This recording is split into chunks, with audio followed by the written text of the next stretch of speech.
সেজদার জায়গা জাহান্নামের আগুন খায় না, সেজদার জায়গা জাহান্নামের আগুন খায় না, সেজদার জায়গা জাহান্নামের আগুন খায় না। অজুর জায়গা রাসূলুল্লাহ দেখে উম্মত চিনে ফেলবে হাসরের ময়দানে। তাই রাসূল তোমাকে উম্মত হিসাবে চিনুক। যদি এটা তোমার মনে তামান্না থাকে, নামাজের জন্য বারবার অজু করো, অজু করো। যার অজু নাই তার অঙ্গ থেকে নূর চমকাবে না। আর যে অজু করবে কিয়ামতের দিন তার অঙ্গ থেকে নূর চমকাবে। রাসূলুল্লাহ চিনবেন এটা আমার উম্মত বটে।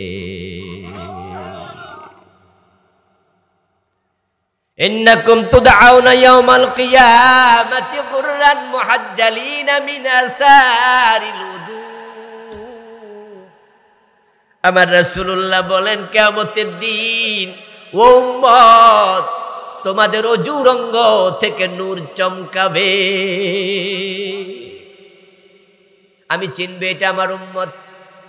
আমল কম হবে, আমি সুপারিশ করব। ফুলসেরাত পার হতে পারবে না, আমি ধাক্কায়া পার করাইয়া দেব। আমি আল্লাহর কাছে তার পক্ষ নিয়ে কথা বলবো। কিন্তু যার অজুর অঙ্গ চমকাবে না, রাসূলের শাফাত পাওয়ার কোনো সম্ভাবনা নেই। যে নামাজ পড়ে না কি ওযু করে? যে নামাজ পড়ে না সে ওযু করে? আরে ভাই, নামাজির ওযু এত হয় না, আর বেনামাজি ওযু করবে। এই যে শীত আইতাছে, কত নামাজি আছে ঠ্যাং ঠিক করে দিব না, কথা বলছেন নাই? শীতের কারণে পা যখন ধুইব তখন দেখবেন যে পায়ের গোড়ালি ভালো করে ধোয়া হয় নাই, অর্ধেক হয়েছে অর্ধেক হয় না। শীতের ঠেলায় ওযু ঠিক মতো করে না। হাত ধুয়ে পর্যন্ত কনি পর্যন্ত ধুইতে হবে, পা টাকনো গিরা সহ ধুইতে হবে, কনুই সহ ধুইতে হবে, ভালো করে অজু করতে হবে। একটা পশমের জায়গায় যদি পানি না পৌঁছে অজু বাতিল। নামাজির অজুয়ে হয় না ঠিক কইরা, আর বেনামাজি বুঝি অজু করে। বেনামাজি তো ঠিক কইরা গোসলই করে না। তো এর অঙ্গ থেকে নূর চমকাবে কেমনে? কপাল যদি আপনি চান আপনার কপালটা ভালো থাকুক, কপালের জায়গা সেজদার জায়গা জাহান্নামের আগুন খায় না। বেশি বেশি সেজদা করা দরকার আছে না নাই? রাসূলুল্লাহ সাল্লাল্লাহু আলাইহি ওয়াসাল্লাম বলেন, ইন্নী লা আরিফু মান ইয়াদখুলুল জান্নাতা আখিরা, ইন্নী লা আরিফু মান ইয়াখরুজু মিনান নারি আখিরা, ফাইন্নাহু ইয়াকুনু হুমামা ইয়াখরুজু মিনান নারি হাবওয়াব। জান্নাতকে কেন সফলতা বলা হয়? প্রিয় নবীজি বলেছেন, শোনো, সব মানুষের পরে যে জান্নাতে ঢুকবে আমি নবী মুহাম্মদ তাকে চিনি। এই লোকটা মূলত জাহান্নামী ছিল। জাহান্নামে সে জ্বলতে জ্বলতে পুড়তে পুড়তে ইয়াকুনু হুমামা, সে একবারে অঙ্গার হয়ে যাবে। লাকড়ি যখন আগুন দেয়া হয়, লাকড়ি জ্বলতে জ্বলতে যা হয় সেটাকে এই এলাকায় কি বলে? কয়লা, অঙ্গার। রাসূলুল্লাহ বলেন সে কয়লার মতো হয়ে যাবে, জ্বলতে জ্বলতে কয়লা। কিন্তু লোকটার ঈমান আছে, সরিষা পরিমাণ ঈমান। তাই যেহেতু কাফের নয়, আল্লাহ ঈমানের কারণে সব ঈমানদারকে একদিন না একদিন জাহান্নাম থেকে মুক্তি দিয়ে দেবেন। ওই মুক্তির অর্ডারের মাঝে এই লোকটাও পড়বে। আল্লাহ বলবেন, আখরিজু মিনান নার মান কানা ফি কলবিহি মিসকালু হাববাতিন মিন খারদালিন মিন ঈমান।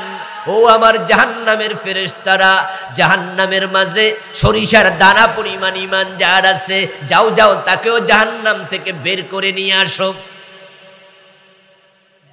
আমি জাহান্নাম ক্লোজ করে দিতে চাই, জাহান্নামের দরজা চিরদিনের জন্য বন্ধ করতে চাই। এখন ঈমানদার রেখে আমি এটা করব না, বের করে নিয়ে আসো। ফেরেশতারা গিয়ে যত ঈমানওয়ালা আছে সবাইকে জাহান্নাম থেকে বের করে দেবে। আল্লাহ তাআলার কাছে এসে রিপোর্ট করবেন যে আল্লাহ, জাহান্নামে এখন আর কোনো মুমিন নাই। আল্লাহ তাআলা বলবেন ঠিক নয়, জাহান্নামে এখনো আমার একজন মুমিন বান্দা আছে, তাকে বের করে আনো। ফেরেশতারা খুঁজে পাবে না। আল্লাহ জাহান্নামের প্রধান ফেরেশতা মালিককে ডেকে বলবেন, মালিক, জাহান্নামে আমার একজন মুমিন বান্দা আছে, তাকে বের করে নিয়ে আসো। মালিক ফেরেশতা জাহান্নামে যাবেন, পুরা জাহান্নাম খুঁজে এসে আল্লাহর কাছে রিপোর্ট করবেন, আল্লাহ জাহান্নামে কোনো মুমিন নাই। মালিক ফেরেশতা জাহান্নামকে ঠিক তেমনই চিনে, মা তার সন্তানকে যেমন চিনে। মালিক ফেরেশতার কাছে জাহান্নাম খুব স্পষ্ট। সন্তান যদি 5 বছর বিদেশ থাকে, মায়ের সাথে যদি মোবাইলের যোগাযোগ কেটাপ থাকে, আজ থেকে 20 বছর 30 বছর আগে তো মোবাইল ছিলই না। 5 বছর পরে 10 বছর পরে রাতে 3টা বাজে দেশে ফিরে সন্তান মাকে সারপ্রাইজ দিল, বাড়িতে আসবে বলে নাই। রাতের 3টা ঘরের দরজা নক করেছে, মা জিজ্ঞাস করলো কে? ছেলে যদি বলে মা আমি, সন্তানের কণ্ঠ চিনতে মায়ের 1 সেকেন্ডও লাগে না। মা তার সন্তানকে যেমন চিনে, মালিক ফেরেশতা জাহান্নামকে তেমনই চিনে। কিন্তু লাভ কি? তাও খুঁজে পাবে না। আল্লাহ তাআলা বলবেন, মালিক শোনো, জাহান্নাম থেকে কি আওয়াজ আসছে?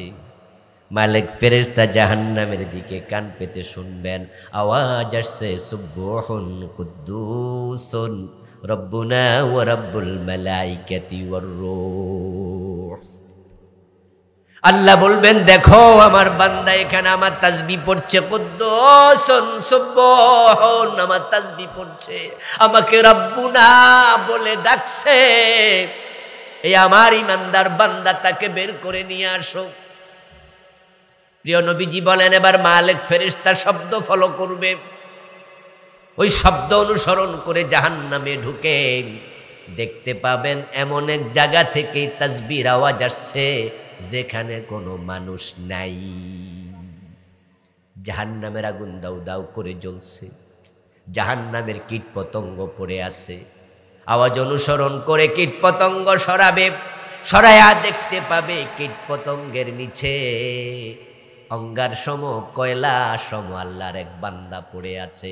পুরা দেহ অঙ্গার হয়ে গেল, কয়লা হয়ে গেছে, তবে তার সিজদার জায়গা জাহান্নামের আগুন খায় নাই, সেটা দেখা যাচ্ছে। ফেরেশতা আবার তাকে টেনে তুলবে, অঙ্গার সম লোকটা, তাকে টেনে তুলে বলবে, আল্লাহ তাআলা বলেছেন তোমার জাহান্নাম থেকে মুক্তির বার্তা এসে গেছে, তুমি আজ থেকে জাহান্নাম থেকে মুক্ত। ওই লোকটা তো জাহান্নাম থেকে মুক্ত, ওই খবর শুনা পাগলের মতো দৌড় মারার কথা, কিন্তু রাসূলুল্লাহ বলেন সে দৌড় মারবে কেমনে? তার তো হাঁটার মতো সামর্থ্য নেই। জাহান্নামের আগুনে জ্বলতে জ্বলতে শীর্ণকায় হয়ে গেছে, জীর্ণ হয়ে গেছে, সে হাঁটার মতো বল না। ইয়াখরুজু মিনান নারি হাবওয়া। প্রিয় নবীজি বলেন সে তার ব্যাকসাইটের উপরে, নিতম্বুর উপরে ভর দিয়া ক্রলিং করবে, হামাগুড়ি দিয়ে দিয়ে বের হবে। তারপরে ফেরেশতারা তাকে এবার বলবে, যাও যাও, ওই তো জান্নাত দেখা যায়, তুমি আল্লাহর জান্নাতে গিয়ে ঢোকো। সে জান্নাতের দিকে রওনা দেবে। জান্নাতের ফেরেশতারা তাকে বলবে, নো এন্ট্রেস, প্রবেশ নিষেধ। এই জাতীয় কালাইয়া শরীর লইয়া আল্লাহর জান্নাতে ঢোকা যায় না। কে তুমি? এদিকে শোনা, তোমার এখানে ঢোকার অনুমতি নাই। সে বলবে, আমার তো ফেরেশতারা বলছে, আগে দোজকে ছিলাম, আজকে ছাড়া পাইছি, বলছে জান্নাতে যাওয়ার জন্য, আল্লাহ নাকি কইছে, তোমরা বাধা দিচ্ছ কেন? ফেরেশতারা তখন বলবে, তাই বুঝি, তাহলে ওই যে দেখা যায় একটা ঝর্ণা, সেখানে গোসল দিয়ে আসো। এ কালো দেহ নিয়ে জান্নাতে ঢোকা যাবে না। জান্নাত বিশেষ জায়গা। জান্নাতে যারা যাবে, হাদিসে পাওয়া যায়, সূরাতুহুম কাসূরাতি আবিহিম আদম, তাদের দেহের স্ট্রাকচারাল ডিজাইন হবে আদম নবীর মতো 120 হাত লম্বা। সুবহানাল্লাহ। সৌন্দর্য হবে নবী ইউসুফের মতো। আকর্ষণ হবে নবী মুহাম্মাদের মতো, কণ্ঠস্বর হবে নবী দাউদের মতো। সুবহানাল্লাহ। বয়স হবে 30 থেকে 33। জওদান মরদান মুকাহহালিন, তাদের মোছ থাকবে না, দাড়ি থাকবে না, এবং তারা সবাই হবে সুরমা দেয়া চোখওয়ালা। এক একজনের চেহারার সৌন্দর্য হবে সূর্যের চেয়েও আরো উজ্জ্বল। আর এই লোকটি কালাইয়া, তুই এখানে কেমনে ঢুকবি? Out, no interest. প্রিয় নবীজির কাছে একজন ভদ্র মহিলা, বুড়া মহিলা আসলো, এসে দোয়া চাইল, ইয়া রাসূলুল্লাহ, আপনি আমার জন্য দোয়া করেন, আল্লাহ যেন আমাকে জান্নাতে প্রবেশ করায়, আমি জান্নাতে যেতে চাই, আপনি একটু দোয়া করে দেন। রাসূলুল্লাহ সাল্লাল্লাহু আলাইহি সাল্লাম বলল, ইয়া উম্মা ফুলান লা তাদখুলুল জান্নাহ শায়খা। ও মুকের মা, তুমি কি জানো না বৃদ্ধ মহিলা জান্নাতে ঢুকতে পারবে না? কিসের দোয়া চাইতেছো? মহিলাকে আমার জন্য দোয়া করেন, আমি যেন জান্নাতে ঢুকতে পারি। রাসূল জবাব দেয়, তুমি কি জানো না এ বুড়া মহিলা জান্নাতে ঢুকতে পারবে না? কিসের দোয়া? এই কথা শোনার সাথে সাথে মহিলা কাঁদতে শুরু করলো, হায় রে, বুড়া হইয়া তো বিপদে পড়ছি রে। মহিলা এবার কাঁদতে কাঁদতে রওনা দিল। রাসূলুল্লাহ পিছন থেকে ডাকে, কেঁদো না, কেঁদো না, আল্লাহ তোমাকে জান্নাতে যখন দেবে তখন চিরযৌবনা বানিয়ে দেবে। ইন্না শানাহুন্না ইনশাব ফাজআলনাহুন্না আবকারা, আমি আবার নতুন করে তোমাদের যুবতী বানায়া জান্নাতে দেব। ওই ব্যক্তিকে আবার ফেরেশতারা দেখাবে, যাও যাও ওই ঝর্ণায় গোসল করো। ওই ঝর্ণার নাম হলো নাহারুল হায়াত। ওই ঝর্ণাতে গোসল করার জন্য লোকটা ক্রলিং করে করে হামাগুড়ি দিয়ে দিয়ে যাবে। রাসূলুল্লাহ সাল্লাল্লাহু আলাইহি সাল্লাম বলতেছেন, ওখানে সে যখন ডুব দেবে, ডুব দিয়ে মাথা তোলার সাথে সাথে সুঠাম দেহ সম্পন্ন জান্নাতি সুপুরুষে পরিণত হয়ে যাবে। আদম আলাইহিস সালামকে আল্লাহ তাআলা যখন বানাইলেন, যেদিন বানাইলেন ওই দিন আদম ছিল সরাসরি মাটি। আদম আলাইহিস সালাম এরকম রক্ত মাংসের মানুষ ছিলেনই না, বরং আদম নবীকে আল্লাহ বানাইছে মাটি থেকে সরাসরি। মিন তিনিন লাযিব, আল্লাহ বলে আমি এঁটেল মাটি থেকে বানাইছি। মিন হামাইম মাসনুন, আমি কদ্দম মাটি থেকে বানাইছি। মিন সলসালিন কাল ফাখার, আমি আদমকে ঠনঠনে শুকনা মাটি থেকে বানাইছি, ডাইরেক্ট মাটি। কিন্তু আদমের বডির মাঝে যখন আল্লাহ রূহ ফুঁকে দিলেন, 1 সেকেন্ডের ভিতরে মাটির দেহ গোস্ত রক্তর মাংসে পরিণত হয়ে গেল। ছিল মাটি, এখন রূহ আসার সাথে সাথে হয়ে গেল রক্ত আর গোস্ত। 1 মুহূর্তের ভিতরে পরিবর্তন করলেন কে? জোরে বলেন কে? আল্লাহর সেই ক্ষমতা আছে না নাই? আল্লাহর ক্ষমতা অভাব নাই। ইন্নামা আমরুহু ইযা আরাদা শাইআ আইয়াকুলা লাহু কুন ফায়াকুন। হও হও বলতে দেরি হতে আর। ওয়া মা আমরুস সাআতি ইল্লা কালামহিল বাসার আও হুয়া আকরাব। এই আকাশে জমিন আল্লাহ যেদিন ভাঙবেন, কিয়ামত করতে সময় লাগবে চোখের পলকের চেয়ে আরো কম। তার ক্ষমতা এত বেশি যেটা আমরা কল্পনাও করতে পারবো না। এখন ওই ব্যক্তি ওই ঝর্ণা থেকে উঠবে, উঠে সে জান্নাতে ঢুকবে।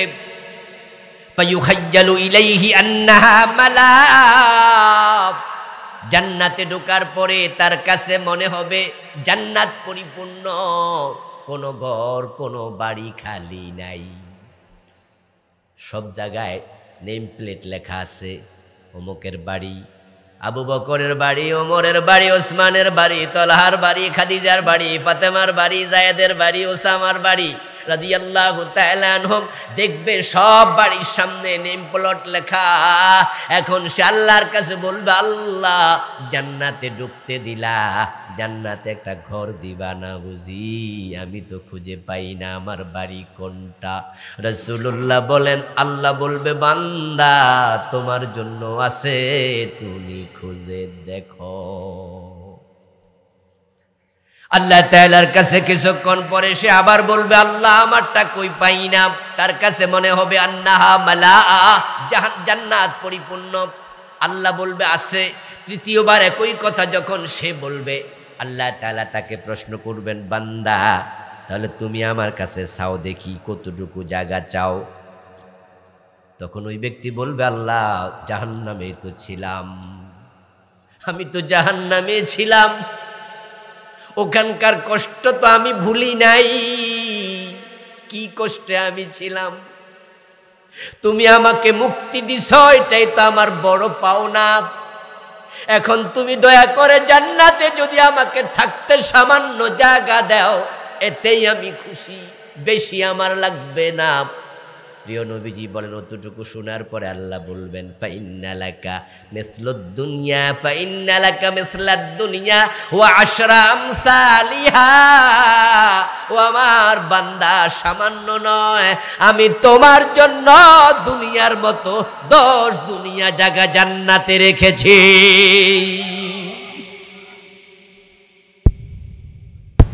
প্রিয় নবীজি সাল্লাল্লাহু আলাইহি ওয়াসাল্লাম স্বাভাবিকত মুস্কি হাসতেন, কিন্তু এই হাদিস বলার সময় রাসূলুল্লাহ, রাবি বলতেছে, এমন জোরে হাসছে আমার রাসূলের মাড়ির দাঁত পর্যন্ত দেখা গেছে।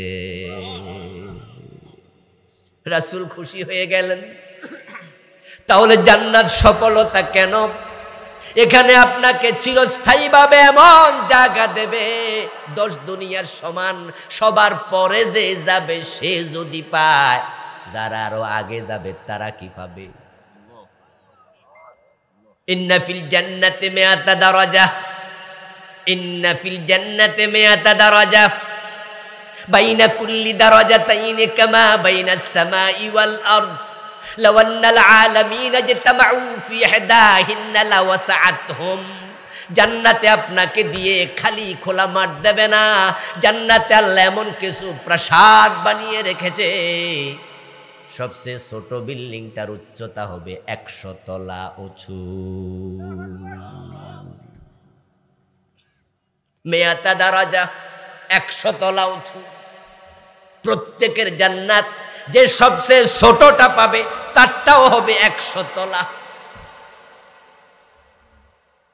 এক একটা তলার উচ্চতা রাসূলুল্লাহ বলেন, এক ফ্লোরের নিচ থেকে উপর পর্যন্ত উচ্চতা হবে জমিন থেকে আকাশ পর্যন্ত উঁচু। প্রস্থ কত? কত স্কয়ার ফিট এক এক ফ্লোর? রাসূলুল্লাহ বলছেন, শোনো, লাউ আন্নাল আলামিন ইজতামাউ ফি ইহদাহিন্না লাওয়াসআতহুম। এক একটা ফ্লোর এত বড় হবে, তামাম দুনিয়ায় যত মানুষ এসেছে আল্লাহ যদি চাইতেন সবাইকে এক ফ্লোরে জায়গা দেবেন, এক ফ্লোরে জায়গা হয়ে যাবে।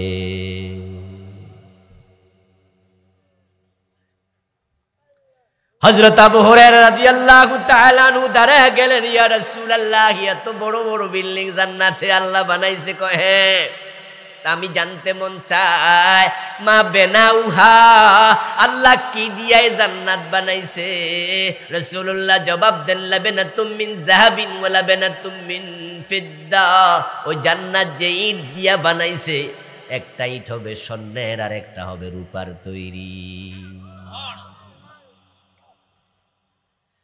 ওয়া মিলাতুহাল মিসকুল আসফার ওয়া তুরবাতুহা জাফরান ওয়া হাসবাউল লুলু ওয়াল ইয়াকুত। ওই জান্নাত বানানোর জন্য আল্লাহ যে মাটি ব্যবহার করেছেন, ওই মাটি হলো জাফরান। যে কংক্রিট ব্যবহার করেছেন সেটা হলো মণিমুক্তা, এবং তামিক্সের জন্য যে পানি ব্যবহার করছেন সেটা হলো মিশকে আম্বার। জান্নাতের ওয়াল থেকে চিরদিন আতরের গন্ধ বের হতে থাকবে। ও আল্লাহর বান্দা, তোমার জন্য আল্লাহ চমৎকার জান্নাত বানিয়ে রেখে দিলেন, এখন যাওয়ার জন্য তুমি প্রস্তুত হও। জান্নাতের যত নেয়ামত সব রেডি, জান্নাতের হুর গেলমান সহ রেডি। রাসূলুল্লাহ সাল্লাল্লাহু আলাইহি ওয়াসাল্লাম তিনি জান্নাতে মেরাজের রাতে ঢুকলেন, নাজ নেয়ামত গুলো দেখলেন। ফেরেশতারা রাসূলকে বলে, ইয়া রাসূলুল্লাহ, জান্নাতের হুর কি দেখবেন না? আমার রাসূল হুর দেখতে গেলেন, গিয়ে দেখেন হুরেরা জান্নাতে ইসলামী সঙ্গীত পরিবেশন করছে, জান্নাতে হুরেরা গজল গাইতেছে। রাসূলুল্লাহ শোনেন, জান্নাতি হুরেরা গজল গায়, নাহানুল খালিদাতু ফালা নামুতু, নাহানুন নাইমাতু ফালা নাবআসু, নাহানুর রাদিয়াতু ফালা নাসখাতু, তুবা লিমান কানা লানা ওয়া কুন্না লাহু। সুবহানাল্লাহ পড়েন। ওরা গান গাইতেছে জান্নাতে। রাসূল গান পর্যন্ত শুইনা মুখস্থ কইরা উম্মতের শোনায়। এবার আপনারা বলুন তো, এই জান্নাত আল্লাহ বানাবেন না বানায়া ফেলছে? রেডি করবেন না রেডি আছে? এখন জান্নাত যদি রেডি হয়, জান্নাতে যাওয়ার জন্য আমাদের রেডি হওয়া দরকার আছে না নাই? জান্নাতীরা জান্নাতের যেখানে যাবে সেখানে 4টি ঝর্ণা, 4টি নদী পাশাপাশি প্রবাহিত দেখবে। একটির পানি আর একটির সাথে মিশবে না, 4টি আলাদা কিন্তু একসাথে থাকবে। মারাজাল বাহরাইন ইয়ালতাকিয়ান বাইনাহুমা বারযাখুন লা ইয়াবগিয়ান। সমুদ্র দুটি পাশাপাশি প্রবাহিত, দুটির পানি 2 রকম, পাশাপাশি প্রবাহিত হওয়ার পরেও একটার পানি আর একটার সাথে মিশে না, এমন সমুদ্র পৃথিবীতেও আছে না নাই? বাইনাহুমা বারযাখ, আল্লাহ বলছেন এই 2 সমুদ্রের পানির মাঝখানে একটি অন্তরায় আছে। লা ইয়াবগিয়ান, ওই অন্তরায়ের কারণে একটার পানি আর একটার সাথে মিশে যাচ্ছে না। আল্লাহ তাআলা দুনিয়াতে যদি এমন ভাবে 2টি সমুদ্র পাশাপাশি প্রবাহিত করতে পারেন ভিন্ন কালারের পানি দিয়ে, জান্নাতে 4টা নহর একসাথে প্রবাহিত করার ক্ষমতা আল্লাহর আছে না নাই?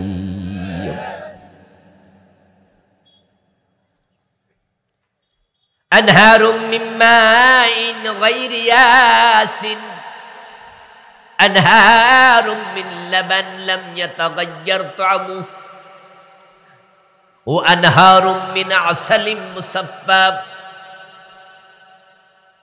আনহারু খামরিন লাযযাতিন লিশ-শারিবিন, ওয়া আনহারুম মিন আসালিম মুসাফফা। কোরআনে আল্লাহ বলেন পানির ঝর্ণা, পানির নহর, পানির নদী, যেই পানির মাঝে কোনো আর্সেনিক নাই, একবারে বিশুদ্ধ পানি প্রবাহিত হবে। ঠিক তার সাথে ওয়ানহারুম মিন লাবান, দুধের নদী, দুধের ঝর্ণা প্রবাহিত হবে। লাম ইয়াতাগায়্যার তা'মুহু, যে দুধের স্বাদ কোনোদিন পরিবর্তন হবে না। আমরা গাই গরুর ওলান থেকে দুধ যখন দহন করি তখন স্বাদ একরকম,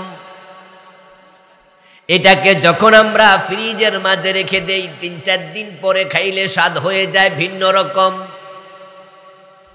যখন এটা 10-12 দিন 15 দিন চলে যায় তখন স্বাদের মাঝে আবার একটু ব্যবধান হয়।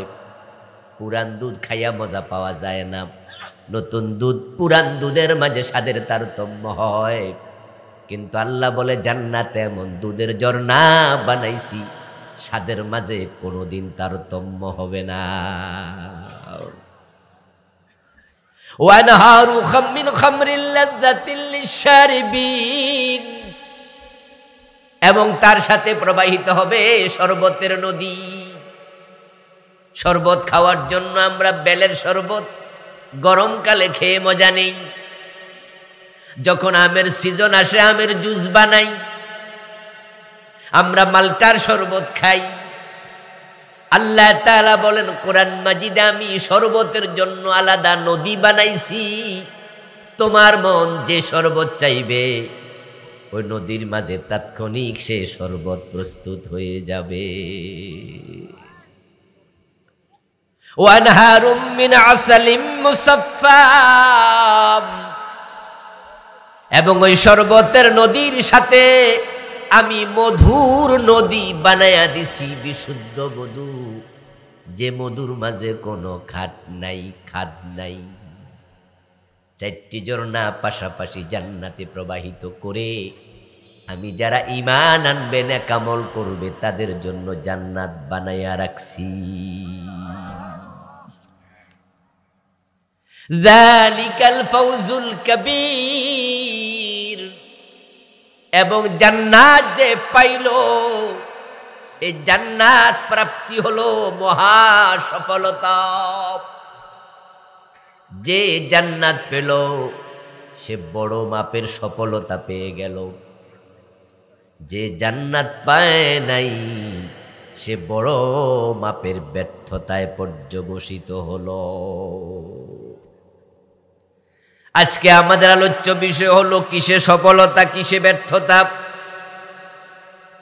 আজকের এই মাহফিলে আমরা যতজন আইছি, এই দুনিয়াতে আমরা কেউ ফেল হইতে আসি নাই, ব্যর্থ হতে আসি নাই। দুনিয়ার একজন মানুষও ব্যর্থ হতে চায় না। 100 জন ছেলে যদি আপনার হাই স্কুল থেকে পরীক্ষা দেয়, এসএসসি, আপনার মাদ্রাসা থেকে 100 জন পরীক্ষা দিল, বলুন তো ফেল করার জন্য কয়জনে দিছে? 100 জন পরীক্ষার্থী যদি থাকে, ফেল করার জন্য একজনও পরীক্ষা দেয় নাই। কিন্তু বলুন তো 100তে 100 পাশ করে নাকি? কিছু লোক ফেল করেই বটে। আমরা কেউ ফেল করতে চাই না, সবাই পাশ করতে চাই, কিন্তু পাশ সবাই করব না। এখন পাশ ফেল কাকে বলে? সফলতা কিসে, ব্যর্থতা কিসে? এটা না জানলে আপনি ভুল জায়গায় নক করবেন, ভুল ঠিকানা ডায়াল করবেন, ভুল জায়গায় পৌঁছে যাবেন। আপনি ব্যর্থ, ওখানে যাওয়ার পরে টের পাবেন। কিন্তু যদি দুনিয়ায় থাকতে আপনি বুঝেন সফলতা কাকে বলে, ব্যর্থতা কাকে বলে, তাহলে ঠিকঠাক মতো পথ চলতে আপনি শিখবেন। এখন দুনিয়ার মুসলমান আর দুনিয়ার নন মুসলিম কাফের, তাদের চিন্তার মাঝে পেঁচ লেগে গেছে। একজন কাফেরও দুনিয়ার টাকায় সফলতা খোঁজে, একজন কাফের দুনিয়ার ক্ষমতায় সফলতা খোঁজে। ঠিক আজকে একজন মুসলিমও তাই, সেও টাকার মাঝে আর ক্ষমতার মাঝে সফলতা খোঁজে। হিন্দু দোকানদার মালে বেজাল দেয়, মুসলিম দোকানদারও মালে বেজাল দেয়। হিন্দু দোকানদার ওজনে কম দেয়, মুসলিম দোকানদার ওজনে কম দেয়। হিন্দু মানুষ হারাম খায়, সুদে টাকা লাগায়, মুসলমানের সন্তানও সুদে টাকা লাগায়। হিন্দু অফিসার ঘুষ খায়, মুসলমান অফিসারও ঘুষ খায়। তাদের অর্থনৈতিক জীবনের মাঝে কোনো পার্থক্য দেখা যায় না। অথচ প্রশ্ন যদি করা হয়, ও মুসলিম তুমি কোথায় যেতে চাও? বলবে জান্নাতে। আপনি জান্নাতে যেতে চাইলে আপনার জীবন তো হিন্দুর মতো, ইহুদির মতো হতে পারে না। আজকে দুনিয়ার মানুষেরা টাকার পিছনে দৌড়াচ্ছে, পাগলের মতো দৌড়াচ্ছে। তারা ভাবছে টাকা হলে সফল হওয়া যায়। আবার কেউ কেউ ক্ষমতার জন্য দৌড়াচ্ছে। এলাকায় মেম্বারি নির্বাচন করে চেয়ারম্যান, এমপি, মন্ত্রী হয়। যখন সে চেয়ারম্যান পাশ করে, এমপি পাশ করে, উপজেলার চেয়ারম্যান হয়, এত বড় হাসি দেয় আর মানুষকে কয় আমি পাশ। পাশ মানি সফল। সে ভাবছে সে এমপি হয়েছে, সে সফল হয়ে গেছে। অথচ হযরত ওমর বলেন, যদি তুমি ক্ষমতার মাঝে সফলতা আছে মনে করো, একটু ফেরাউনের দিকে তাকাইয়া দেখো। মাসে 1 লাখ 2 লাখ 3 লাখ টাকা ইনকাম হয়, বড় চাকরি পেয়েছে, ব্যবসায় অনেক ভালো করেছে, মাসে 2-4-5 লাখ ইনকাম, মনে মনে ভাবে আমি সফল, আমার ছেলে লেখাপড়া করে সফল। হযরত ওমর বলতেছেন যদি টাকাওয়ালাই সফল হতো তাহলে কারুনের দিকে একটু নজর দিয়ে দেখো। ফারুক আজম বলেন মানে ইতাজ্জা বিমাকানিহি ফালিয়ানজুর ইলা ফিরআউন ওয়া মান ইতাজ্জা বিমালিহি ফালিয়ানজুর ইলা কারুন ইন্নামাল ইজ্জাতু বিত্তাকওয়া। ও দুনিয়ার মানুষ, টাকায় সফলতা নাই, ক্ষমতায় সফলতা নাই, সফলতা আছে আল্লাহর ভয়ের মাঝে, তাকওয়ার মাঝে। কারণ যে ব্যক্তি মুত্তাকি আল্লাহ তার জন্য জান্নাত বানাইছে, আর যে জান্নাত পায় শুধু সেই সফল। সফলতার নাম জান্নাত। 1000 কোটি টাকা আছে, বিঘা বিঘা জমিন আছে, বাড়ি আছে, গাড়ি আছে, ক্ষমতা আছে, সুন্দরী বউ আছে, অনেক কিছু আছে, কিন্তু জান্নাতীদের তালিকায় নিজের নামটা ঢুকাতে পারে নাই। সে কাঙ্গাল, সে হতভাগা, সে গরিব। কারণ হচ্ছে চোখ বন্ধ হলে বউ নাই, টাকাও নাই, ক্ষমতাও নাই, এবং পরকালে তোমার জান্নাতও নাই। তাহলে আছেটা কি? 1 সেকেন্ডের নেই ভরসা, মরণ ঘাড়ের পড়ে।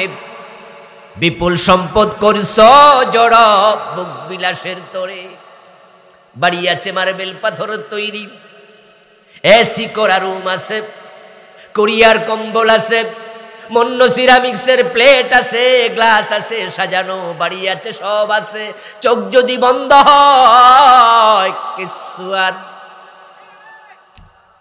কিচ্ছু নাই। ওই মাটির কবর যেখানে বিছনা চাদর দেওয়ার সিস্টেম নাই, ওই সাদা কাপড়ের কাপড় যেটা বাজারে এসে গেছে তুমি জানোই না। আশ্চর্য, কাপড়ের নাম কাপড়ের কাপড়, যে বানায় সে বিক্রি করে দেয়, যে কিনে সে পরে না, যে পরে এই ব্যাপারে সে কিছু জানেই না। 1000 কোটি টাকা আছে, ব্যাংকে পড়ে থাকবে, সাথে 1 পয়সা যাবে না। কাপড়ের কাপড়ে পকেট থাকার কোনো সিস্টেমও নাই। আর যদি থাকার জন্য ঘর নাই, খাওয়ার জন্য খাবার নাই, পরিধান করার জন্য কাপড় নাই, কাঙ্গাল গরিব রাস্তায় ফেরি করে চলে, পরের জমিনে ভাড়া করে থাকে, অন্যের রিক্সা চালায়া জীবন কাটে, কিন্তু নামাজ ছাড়ে না, হারাম খায় না, আল্লাহর দিনের বিধানের বাহিরে চলে না, নামটা জান্নাতীর তালিকায় ঢুকায়া ফেলছে, গরিব লোকটাই সফল হয়ে গেছে। فمن زحزح عن النار وأدخل الجنة فقد فاز। আমার আল্লাহ তাআলা বলতেছেন, যাকে জাহান্নাম থেকে নিষ্কৃতি দেয়া হলো এবং জান্নাতে ঢোকার অনুমতি দেয়া হলো, ওই লোকটাই সফল হয়ে গেছে। সফলতার নাম জান্নাত। জান্নাত পাইলে আপনি সফল। কারণটা কি? কারণ হলো জান্নাত এমন এক জায়গার নাম যেটা আল্লাহ যাকে দেবেন কোনোদিন আর কেড়ে নেবেন না। যে একবার জান্নাতে ঢুকবে কোনোদিন বের হওয়ার কোনো সম্ভাবনা, এটা স্থায়ী। আর দুনিয়ার ক্ষমতা, দুনিয়ার টাকা, এটা চিরস্থায়ী না ক্ষণস্থায়ী? কথা বলেন, ক্ষমতা চিরস্থায়ী না ক্ষণস্থায়ী? এটা তো বাংলাদেশে 5 তারিখও আমরা টের পাইছি, ঠিক না? আপনি কি ভেবেছেন বিশাল বাড়ি করছেন থেকে যাবেন অনেক দিন? ও দোস্ত, এমনও তো হতে পারে বাড়ি বানানো শেষ, ওঠার আগের দিন তুমি দুনিয়াতে নেই। জীর্ণ শীর্ণ সরাইখানা, রাত্রি দিবা দুটি বাজে দুনিয়াদারি চলছে বড় চমৎকার। রাজার পরে আসছেন রাজা, সজ্জা কত বাদ্য ধুম, তুচ্ছ এসব কয়দিন বা চোখ বুঝিলে সব নিঝুম। চোখ বন্ধ হলে সব শেষ। এজন্য টাকাওয়ালা মানি সফল না, ক্ষমতাওয়ালা মানি সফল না, জান্নাতওয়ালা শুধু সফল। সফল হতে চাইলে জান্নাতীদের কাতারে নিজের নাম ঢুকানো দরকার আছে না নাই? কেমনে জান্নাতি হওয়া লাগে সে চেষ্টা করুন, সেটাই আলোচ্য বিষয়। সফল কিভাবে হব? এই যে বাড়ি আছে, ঘর আছে, কিচ্ছু আসলে আপনার নয়। চোখ বন্ধ হলে হাতের আংটি আপনজন খুলে ফেলবে, হাত ঘড়িটা খুলে নেবে, পকেটের মানি ব্যাগ নিয়ে যাবে, হাতের মোবাইলটাও সরে যাবে, গায়ের জামা কাপড় পর্যন্ত আস্তে আস্তে খুলে আপনাকে ল্যাংটা বানাইয়া দেবে। সব শেষ। মায়েদের নাকের ফুল, কানের দুল, হাতের বালা, গলার চেইন আপনজন খুলতে খুলতে সেলোয়ার কামিজ মা বোনদের খুলে ফেলবে। সব শেষ। এখন তোমার আমল আর তুমি, তোমার আমল আর তুমি। প্রিয় নবীজি সাল্লাল্লাহু আলাইহি ওয়াসাল্লাম বলেছেন, মানুষের টাকা পয়সা, মানুষের আত্মীয় স্বজন, মানুষের আমল ওই তিন ভাইয়ের মতো। একজন বলল, আনা মাআকা ফাইদা বালাগতা তিলকা শাজারা ফালাস্তা মিন্নি ওয়ালাস্তু মিনকা। এক ভাই বলে উঠল, আমি তোমার সাথে আছি ততক্ষণ যতক্ষণ তুমি ওই গাছতলায় যাবে। মানে কবরের কাজ দেখালো। ওই কবর মাটির ঘর। আপনজনরা বলে দিল, আপনজনরা বলে দিল, তোমার সাথে আছি ততক্ষণ যতক্ষণ তুমি ওই গাছতলায় যাবে, কবর পর্যন্ত। ওরা সেখানে গেলে কবর থেকে উঠে যাবে। মাল সম্পদ বলে দিল, যখন ফাইজা মিত্তালাস্তা মিন্নি ওয়ালাস্তু মিনকা, সম্পদ বলা আমি ততক্ষণও নাই। আপনজন কবর পর্যন্ত আছে, আর আমি টাকা পয়সা, বাড়ি গাড়ি, ধন দৌলত, হাতের আংটি, হাতের ঘড়ি, তোমার মরার সাথে সাথে আমি তোমার সাথে আর নাই। দুইজন শেষ। সম্পদ মরার সাথে সাথে শেষ। সম্পর্ক কেটাফ। যে টাকার জন্য হারাম খাইছেন, হতে পারে সুদের টাকা পকেটে আছে, এর মাঝে মরে গেছেন, ওই টাকার ভোগ করার সুযোগ আপনার নেই। অফিসে যাইয়া ঘোষ খাইছে, পকেট ভর্তি টাকা লইয়া বাড়ি রওনা দিয়া বাসের তলায় পইরা মইরা গেছে। ঘোষের টাকা পকেটে, খাওয়ার সুযোগ আর পায় নাই। এই যে মানুষের জমি দখল করছেন জাল দলিল কইরা, ক্ষমতা পাওয়ার পরে বাজারে ভালো জায়গা, তাই যারা উল্টা দল আছে ওদেরকে ধাক্কাইয়া ওই জায়গায় বিল্ডিং তুলছে। এমন কিছু জালেম আছে না নাই? পিয়ন হইয়া 400 কোটি টাকার মালিক হইছে। টাকা ভাইলো কই? দুই হাতে কামাইছে। ইসলামী ব্যাংকের 18টি শাখা থেকে এসালম গ্রুপ 80,000 কোটি টাকা বিদেশে নিয়ে গেছে। কয় টাকা খাবে? একজন মানুষের লাগে কত? সব থেকে যাবে, চোখ বন্ধ, সব শেষ। আত্মীয় স্বজন কবর পর্যন্ত যাবে, তারপরে 3 জন কবরে নামবে। একটু বাঁশ যখন ফেলে দেবে, একজন লাফিয়ে উঠে যাবে। বাঁশ যখন আর একটু আগাবে কবরে, তখন আর একজন লাফিয়ে উঠে যাবে।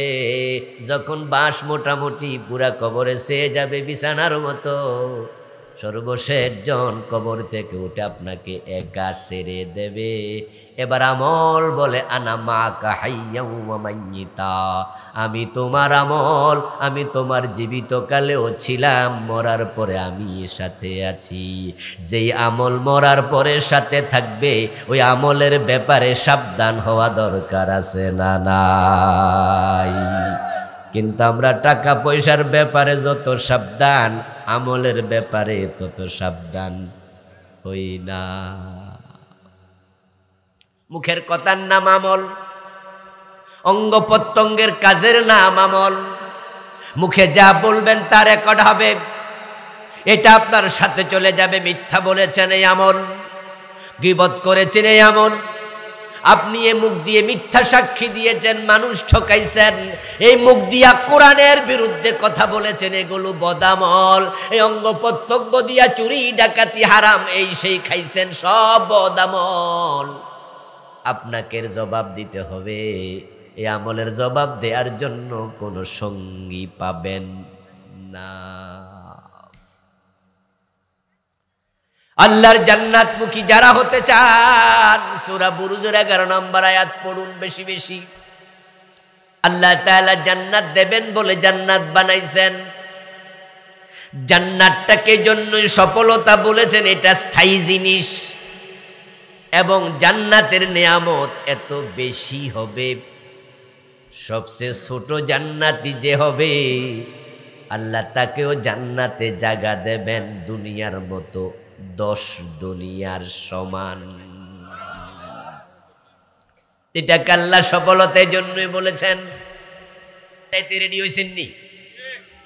মুছে তেল দিচ্ছেন, কষ যেন না লাগে, কাঁঠাল খাওয়া লাগবে।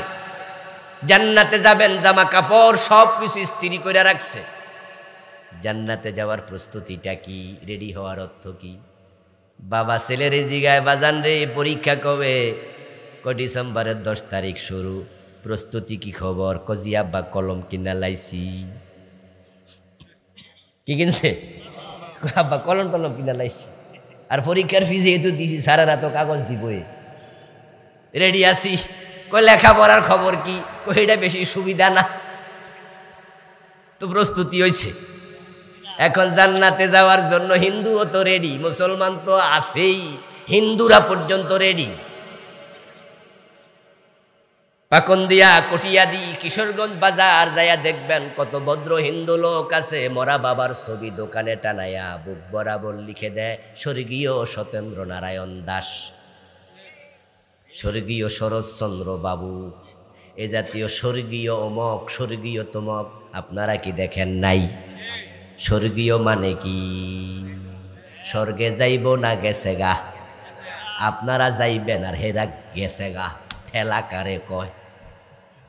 স্বর্গে যাওয়ার জন্য আমরা রেডি আর হেরা গেছে গা। স্বর্গ আর জান্নাত জিনিস কি দুইটা না একটা? অবশ্যই একটাই। শব্দের পার্থক্য। আবু বকর জান্নাতি, হযরত ওমর বেহেশতি, দুইজন দুই দেশে।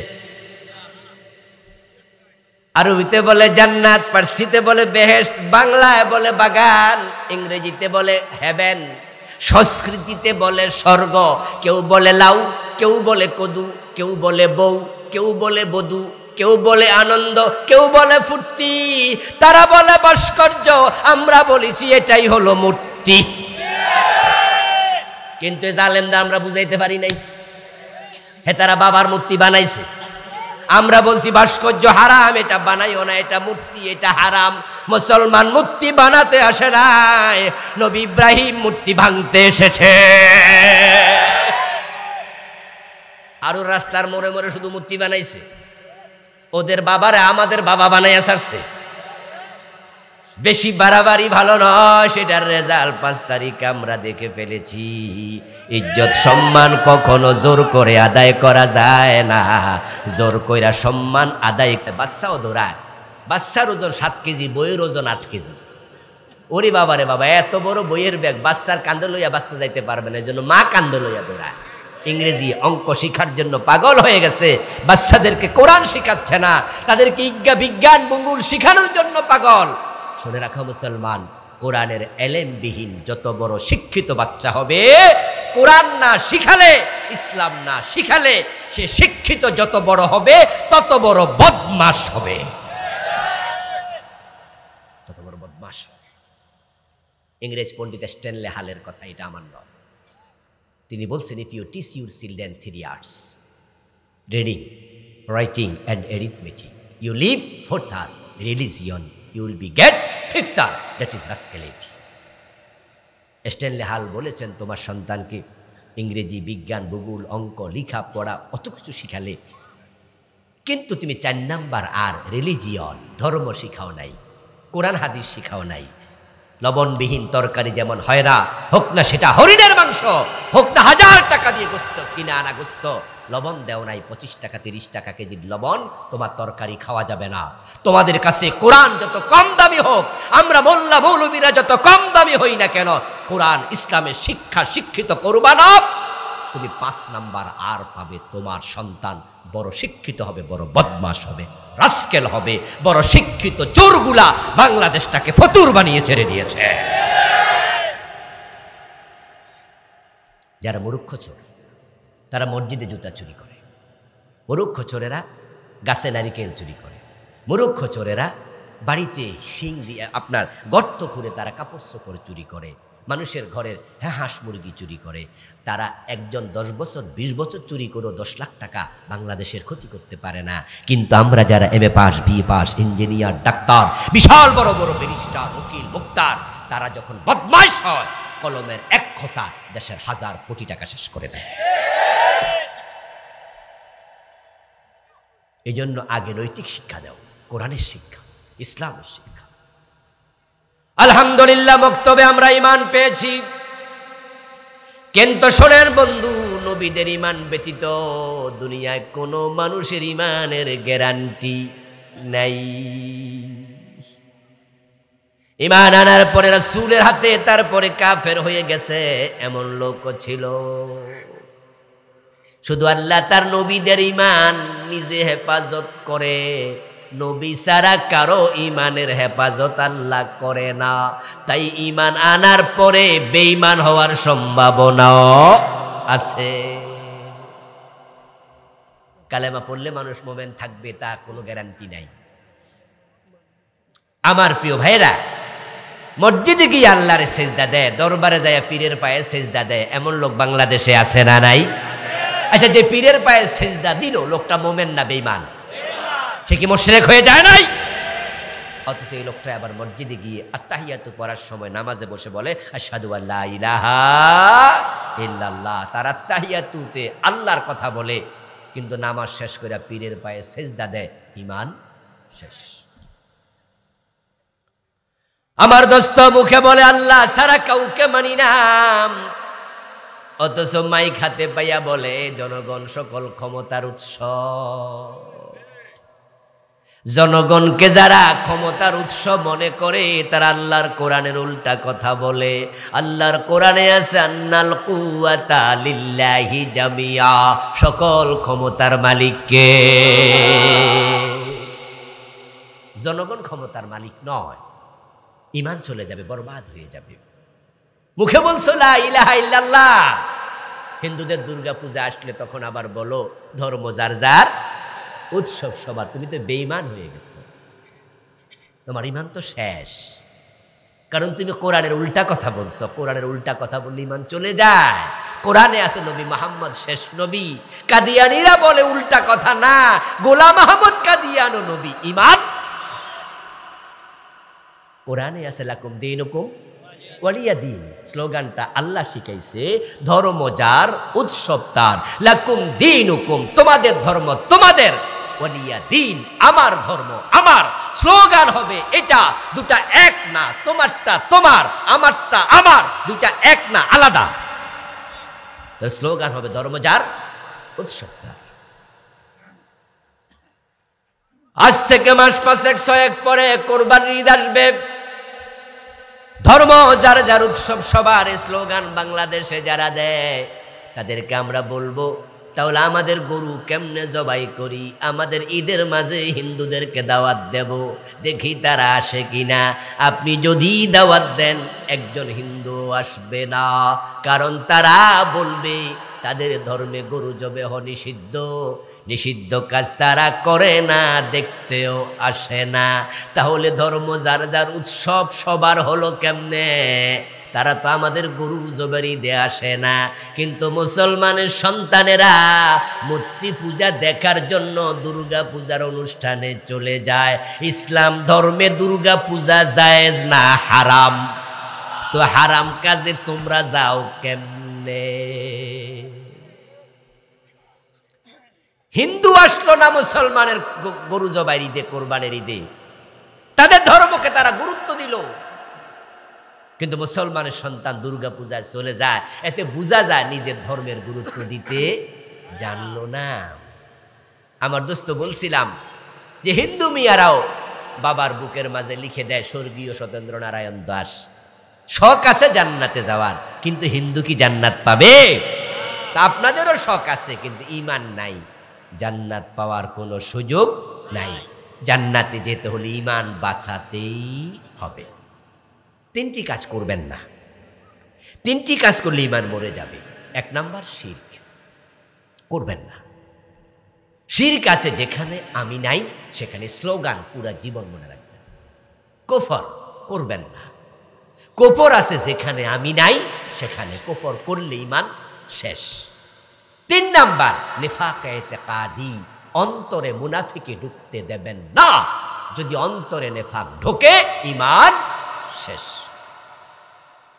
কুফর নিয়ে আমি বই লিখেছি।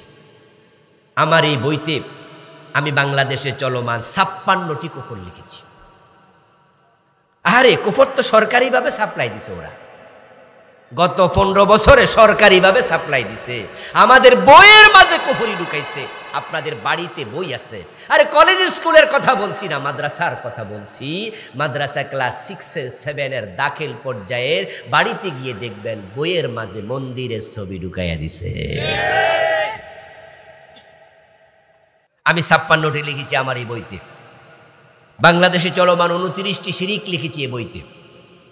একটা শিরিক যদি জীবনে থাকে, ঈমান শেষ। শিরিকগুলো জানার প্রয়োজন আছে কিনা? আচ্ছা, না জেনে বিষ খাইলে সমস্যা আছে না নাই?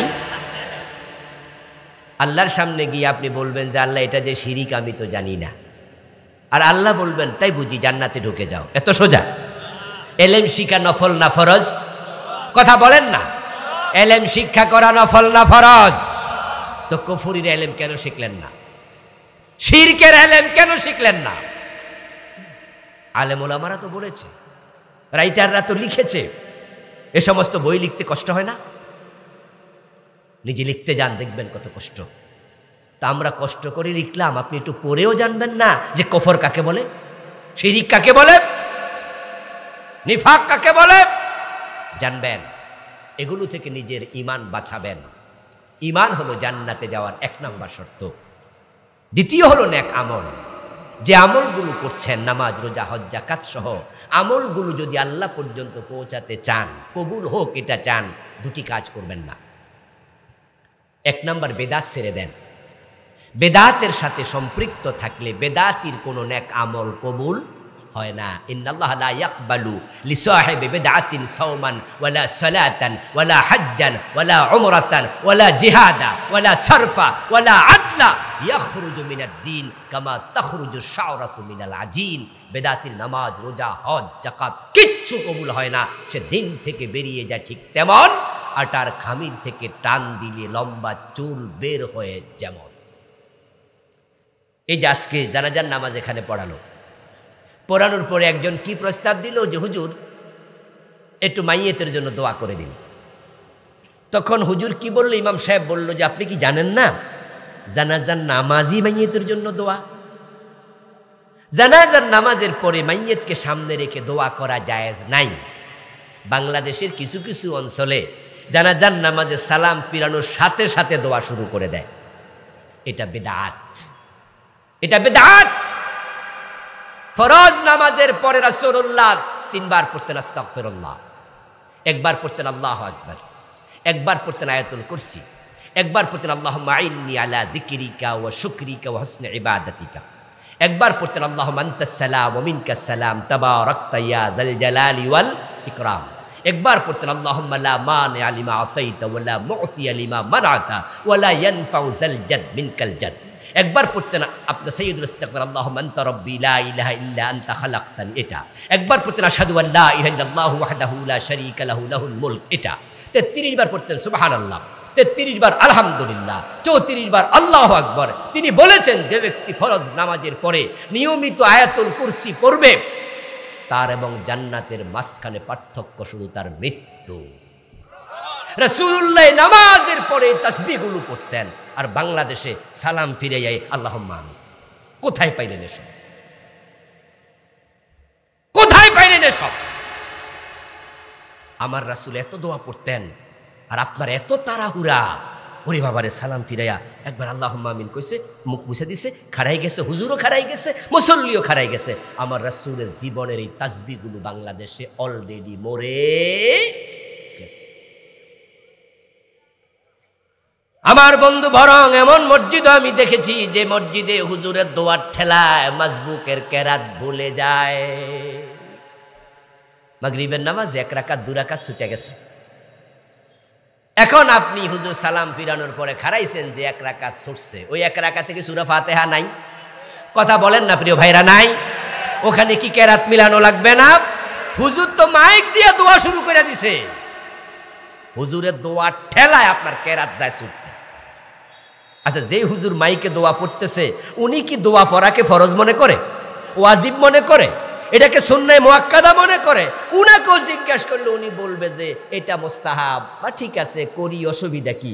কিন্তু যে বেটা 1 রাকাত ছুটে গেছে তার কেরাত পড়া কি সুন্নত না ফরজ? তা আপনার নফলের ধাক্কা বেড়া ফরজ ছুটে যায়,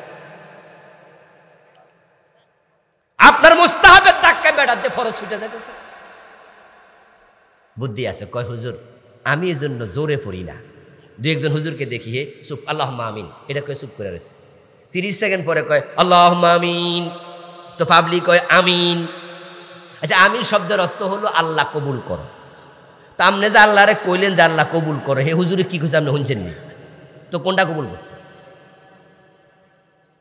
এই যে হুজুরের লগে লগে আমনো আমিন মানলেন, হুজুর কি কইছে শুনলেন এত না, তো কি কবুল করতো?